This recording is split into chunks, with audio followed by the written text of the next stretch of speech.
We're here because free speech is under attack. We're here because people are being convinced that socialism works. We're here because people are being judged guilty until proven innocent.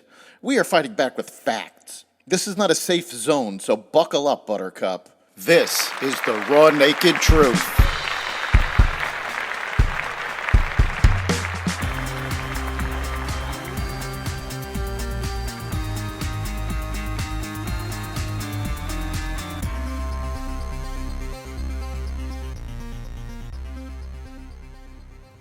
Welcome to the Raw Naked Truth. I'm your host, Eric Lopkin, and here's today's news. Parents' rights groups are suing the Biden administration over the Education Department's creation of a new Parents' Council, which the groups argue is politically biased and violates federal law. Fight for Schools, Parents Defending Education, and America First Legal filed a joint federal lawsuit against the Department of Education, Education Secretary Miguel Cardona, and the department's National Parents and Families Engagement Council, which was created last month as a means to find, quote, constructive ways to help families engage at the local level, unquote, according to the Department of Education. The council was launched to facilitate strong and effective relationships between schools and parents, families, and caregivers, according to the Education Department, following more than 2 years of protests from parents demanding more control in their children's education amid decisions made by school boards surrounding the COVID-19 pandemic and critical race theory. Speaker of the House Nancy Pelosi, in a recent fundraising email, lied about election forecaster 538's predictions in multiple Senate races, according to 538 founder Nate Silver. Nate Silver's 538 just announced that Democrats are poised to win 6 Senate seats this November, Pelosi wrote in the email, incorrectly saying the site predicts Democratic victories in Pennsylvania, Georgia, Florida, Nevada, New Hampshire, and Ohio. This is straight up misinformation, Silver tweeted in response. We have Democrats as heavy underdogs in Florida and Ohio. Silver's 538 model projects that Republicans have a 54% chance of winning the Senate. The model rates Pennsylvania, Georgia, and Nevada as toss-ups. The election forecaster says that Republicans have a 90% chance of victory in Ohio and a 94% chance in Florida. Of the states Pelosi mentioned in her email, New Hampshire is the only one that 538 predicts will stay blue.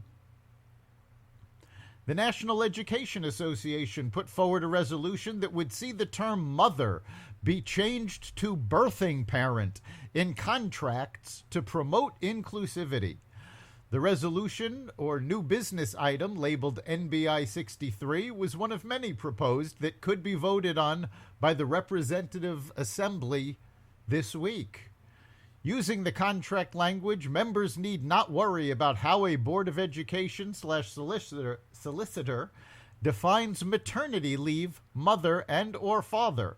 The language is an inclusive reflection on how LGBTQIA plus members build families, according to the resolution.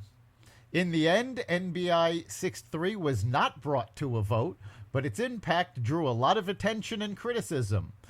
The NEA is the K-12 cartel, Tiffany Justice of Moms for Liberty said. Parents and children are being held hostage by the NEA and its woke agenda, according to Justice. We believe in American teachers, and we don't believe that the lack of focus that the union has on children is represented, she said. The U.S. economy added a better-than-expected 372,000 jobs in June as unemployment remained at 3.6%. The largest gains were in professional and business services, leisure and hospitality, and healthcare. The labor force participation rate, the share of the population that is working or looking for work, slipped to 62.2%, and the rate for workers ages 25 to 54 declined to a 4-month low of 82.3%. The number of Americans not in the labor force rose by about 500,000 to the highest level this year. The drop in the participation rate corroborates many complaints about worker shortages and an inability for employers to fill millions of open positions, a recipe for sustained wage pressures. While a number of companies did announce plans in June to cut staffing levels, layoffs have so far been largely concentrated in technology and interest rate sensitive sectors like housing.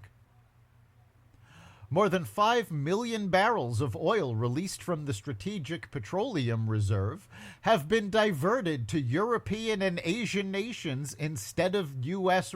refiners, according to reports from Reuters.